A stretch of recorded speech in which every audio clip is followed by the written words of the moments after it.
You have some minor folders, crude oil inventories, 10-year bond auction. Tomorrow you have CPI, core CPI, unemployment claims. Friday you have core PPI. So for the most part, it looks like you are pretty chill for the week. There are a couple of major folders this month. Obviously, FOMC at the end of the month, retail sales on the 17th of December. You have a bunch of, or January, sorry. But yeah, aside from that, today you have nothing. So let's get on with the analysis. I think we have some pretty decent like structure being printed here, and it could lead to potential a lot of moves today. But look at the monthly. You're gonna notice that the monthly, obviously it's coming down here. So I think yesterday you started to reject for the first time this month because you came down basically for the last week and a half, right? And you started to reject yesterday at that support on the weekly. So what you would have assumed would have happened on the monthly is you probably would have assumed that you need a bond wick before driving up. Now the thing is, I don't know how far it's going to drive up. But I don't know how far it's going to drive up here. I'm not too sure if like or drive down, start for a bond wick. I'm not too sure if it's going to come straight down towards the bottom of the range here, or maybe it might even come down towards here, and that might have been a bond wick already. I'm not too sure, but what I do know is that there is a support here at 2000, right? And that's where your support level is. So if that's your support level, then that could be a logical level where you could be creating a bond wick at, because for the monthly, what you're expecting is you're kind of expecting the monthly to create a bond wick and to continue flipping and driving up, right, towards the top of the range, which is going to be the wick fill up around here, right? That is the ideal picture that you're trying to paint this month, with the monthly being bullish though, right? Because you actually closed above the range, I think in November. So in December's candle also stayed above the range as well. So therefore we're still holding the support level, right? So looking left, where's your next level of clean traffic? You don't have one, because this is the highest price has been in a while, right? This is the high it's been. This is the first time it's ever closed above here. So you can only base it off of what you know. And what I do know is that there's a resistance here on the wick fill area. So that's why that's the top of my range. So if I were to extend the resistance going across on price, this will be where it is, basically right around there. That's where my top of the range is. So you're basically sitting in this range right now from 2000, sorry, to 2150, which is a pretty massive range on the monthly, obviously, right? But you have 21 days left. You have a shit ton of days. You spent the first 9 days coming down to create a bottom wick. So let's see if CPI tomorrow or any major folders this month could sway the way my price looks and maybe push price up to create the highs on the monthly top wick area. But yeah, that's that picture I have for the monthly. So what you're trying to figure out really is like, how steep is the bottom wick going to be before you actually head up towards the top of the range. And that's going to be the trickiest part of the monthly. But once I'll say that's sorted out and you have some type of direction on the monthly, you'll see it on the smaller time frame. And by a smaller time frame, I mean the weekly to daily, and you'll see actual range to drive up, and you'll have more room, or you have a much better idea where price is going, right? But for the first like half of the month, the first like couple of days, like we are right now, it's gonna be a little choppy in terms of direction, which doesn't mean it's not tradable. It's definitely still tradable, because if you look on the weekly, right, drop it down to the weekly here, you're gonna see that there's some type of resistance up here at the top of the range. There's some type of support down here at the bottom of the range. This is one major range you're currently sitting in, right? So if this was once your resistance, I would assume that like you should have room to drive down towards the bottom of the range. Now, obviously, this is a major level, I'll say, because I'm looking at these candles to the left as my support, but there's also some minor levels to the left that price could reject off of as well, which in this case is like around the 2020 mark. You have another level at like, I think the first level is 2018, next level was like 2012, and then next level was like 2001. So you have some decent levels here to the left.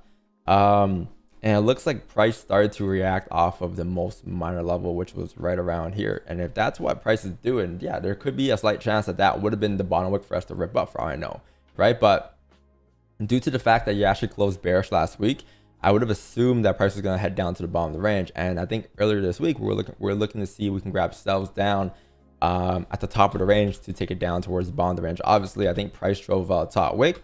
So any given point, since you drove down first, any given point, if it's kind of were to flip bullish, then you could possibly make your way up to the top of the range again, because obviously if you flip, you have nowhere else to go but the top of the range, right? And that could end up leading you to the monthly bottom wick being created, because if you were to flip bullish on a weekly, you would assume that the weekly could possibly close bullish, and therefore the monthly could start to flip bullish, and that would be the bottom wick for the monthly, right? As you can see, for us to rip up to the top of the range, right? But Until that happens, until we get more info to confirm we're headed up, there's no buys obviously just yet. This is just the outlook for the weekly. This is just the outlook for the monthly, right? We're still bearish for the weekly. We're still bullish for the monthly. That makes sense.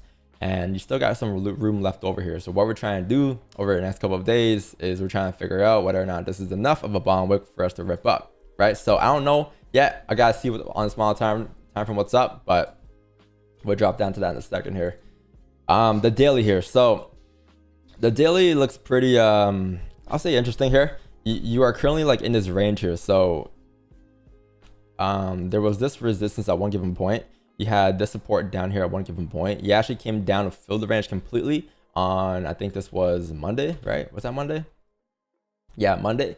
You came down, tapped the bottom range, and then you started to reject, right? So what this means is that, like, yes, you would still have room to drive down, because typically whenever you leave a wick to fill, I would assume you'll fill that wick down towards the bottom of the range. Unfortunately, yesterday's candle did not do so. Yesterday's candle barely even flipped. It kind of just closed bullish at support. And today's candle sort of opened up, came down, and then started flip bullish during London to the bullish to the opening of the candle again. So we're in this range right now, which could mean that we possibly could spend some time in this range. Now, obviously, it's not a small range on the daily at all. It's a range from like 2046 to like 2020. But the thing about this is that you haven't really tapped into this level yet, or into this level. And I would assume that price will either have to tap into either of these levels first before doing anything else. So what that means is that, yes, you could have volume, but you might not have direction until you tap into those levels, which doesn't mean you can't trade it. You can definitely trade it today, right? But in terms of like direction, in terms of like breaking out of the zone, breaking below the zone, whatever the case may be, you're gonna have to tap into these levels first. So once you actually see, and you will see this, right? You will probably see this on the charts, and you will probably see it range until you see this happening. But you see this level up here. The moment you tap that level, you'll start to move. You start to see direction. Same thing happening down here. It can tap either first. I don't know which one is going to be first, but what I do know is that whenever you do tap one of these levels, you should have enough liquidity, enough volume for us to drive and potentially break out the range and start to actually move. But for the time being, you can range for all I know. You can range between 2040, 2020. That's a 200 pip range today, right? So it's definitely enough for you to drive, but obviously you want to break out. You want better direction, and that won't be until you either tap into those levels. So I don't know when that's going to be. Could be today, could be tomorrow, could be next week. I don't know, but what I do know is that this is the range we're sitting in, and those are the two major levels that you would likely want to see us tap into first before doing anything else. So that's the daily. Obviously, with the daily closing bullish yesterday, technically we are bullish today, but the thing about that is I would assume that you should be able to come down and tap those levels first before driving up. Like, you could come down towards here, which you did, right? You came down close to tapping it, and now you're pushing up. You can still push up, but for you to like really break out, I would have assumed that this would have needed to happen first, because that would have been enough liquidity for you to ripple to the top of the range, right? Obviously, once you grab liquidity, tapping this bottom of the range, you'll tap the top of the range. But until that happens, again, you can just range in this area for the whole entire day. So the 4-hour candle gets pretty interesting here. I think the 4-hour candle was we had a bullish closure at 5 a.m. and it looks like you closed bullish with no top wick, and the next candle opening up came up, tapped the top of the range. So you can kind of see, right, this is what kind of happened here. We're in this one massive range. Price came down, created some type of support. Price came up, created some type of resistance. This is the range you're currently sitting in. And then you can see that the current 4-hour candle didn't really create a support. It kind of, I guess, like a minor support here, but not really a major support here. And it also closed, it basically closed in the middle of the range, because if this is one whole entire range, this thing closed without tapping on top of the range, and it also closed without tapping the bottom of the range. Therefore, it's in the middle of the range. So that's why the next candle pushed up, tapped the highs, right? And now it's starting to flip bearish. I would assume that if it flipped bearish there, it should continue to ride down to the bottom of the range, because you haven't tapped into these levels yet. So yeah, like I'll say today, like again, if we could possibly come down to tap into 2019 today, that'll be amazing for tomorrow's CPI and the day after on Friday, because that'll also be the daily bottom range as well. But the daily bottom range is going to be right around here at like 2018. Go back to the 4-hour candle, that's where the 4-hour support is as well. And if you close with no top wick here, and this one's currently coming down, you have 47 minutes left to fill the rest of the range. Or what you might do is you might close bearish on the 4-hour candle like this, and then the next 4-hour candle will likely continue to push further down after creating a top wick, or maybe even making a smaller wick. I don't know what that's going to be yet, but that's the idea today. So things are starting to make more sense now, right? So just a little recap. You're gonna see that the monthly time frame is coming down for a bond wick. We're trying to figure out whether or not we're gonna come down towards 1989, or we're gonna reject now for the bond wick being formed. Dropping down to the weekly. The weekly started to come down as well. You didn't really come down to tap the major support. You came down to tap a very minor level. So we're trying to figure out whether or not we're gonna come down to fill the bond the range, or we're gonna reject here for the bond wick on a monthly. The daily time frame, again, we're bullish today, however, or we have a bullish closure, however, we haven't tapped the lows yet, so I would assume you'll tap 2017 today before doing anything else, preferably.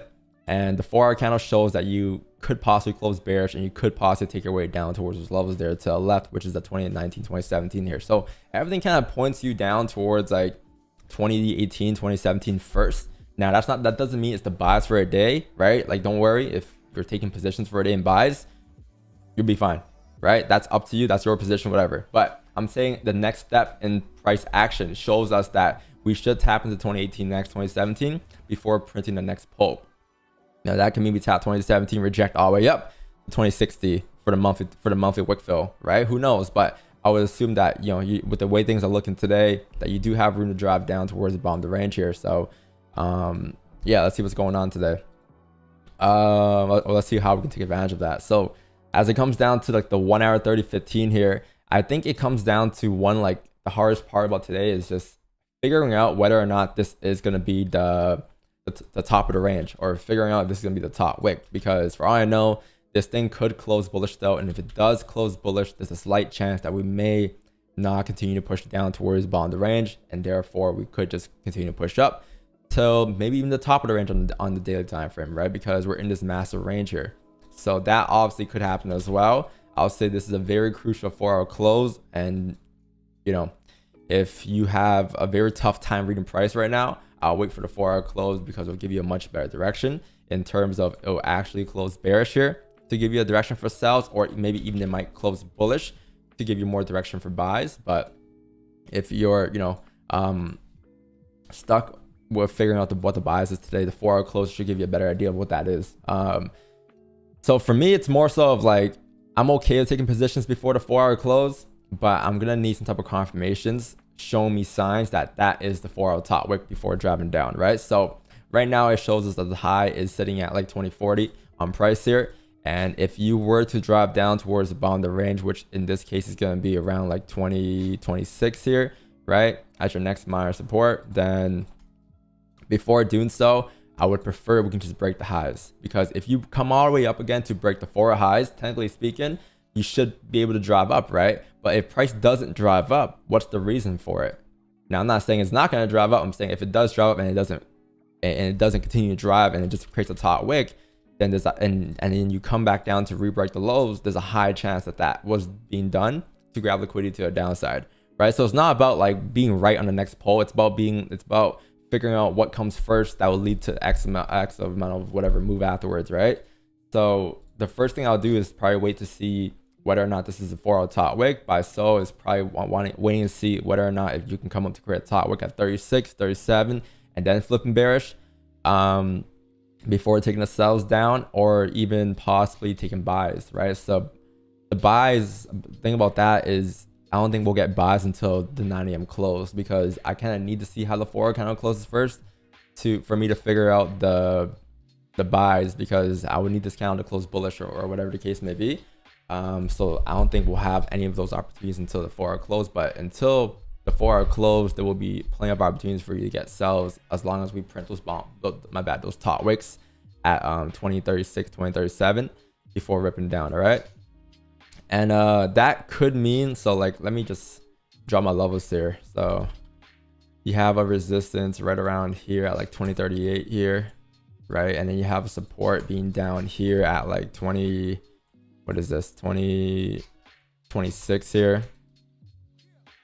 And this is like I'll say like the vast majority of your range you're currently sitting in, because this is the top of the range, this is the bottom of the range, right? So this is the range you're currently in.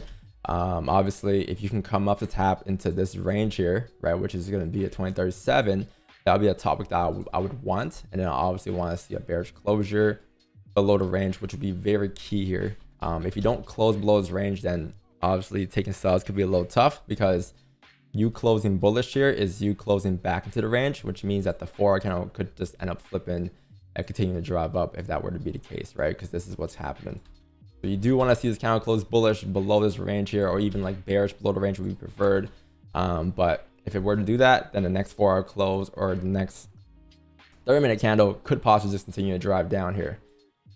But yeah, chat, you have the comics open in about a minute here or 30 seconds here, which should move price. We could possibly get trades, I'll say at 8:30 today. That's why I kind of said it might be an early day. I guess it comes down to whether or not this 30-minute candle closes below the range, and then obviously the top wick, and then sell stops right afterwards, right? But yeah, man, that's kind of what I got going on today on the charts. And what else can I say? What else can I add to that? I think that's about it. Yeah, it's just figuring out this level right here. Let me just mark that up. All right, chat. So you should get volume here. I think you have a 30-minute close. How did we close? Oh wait, no, I'm sorry. That was a 10 minutes to a 30-minute close. That was the comics open. The 5 closed back into the range though, so that's cool. Can we close below though? Is what we're trying to figure out.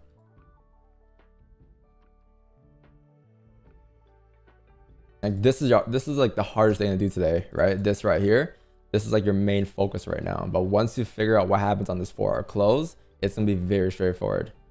But when it comes to that time where it's very straightforward, I'll tell you guys this is what I was talking about, so you guys can get a better idea of what I'm trying to explain. But until then, man, we kind of just gotta sit and wait here. I'm assuming the 30-minute candle could close bullish for us, and if it does close bullish, the next 30-minute candle should drive up. But since it closed respecting, it could drive up and flip bearish, and that'll be our top wick plus our entry. Because if you close the way we are, you should fill the wick up, and then if you flip bearish, right, because you're still respecting the zone here, and this is how things are gonna look, and that'll be your drive down for 8:30 to 9. That's what I'm assuming, but it'll need a lot of volume and a lot of steps required here. And the first step is to close in 10, so I gotta wait for that. All right, chat. But yeah, COMEX opens right now, so you will see some volume. Let's see how that impacts the 30-minute close.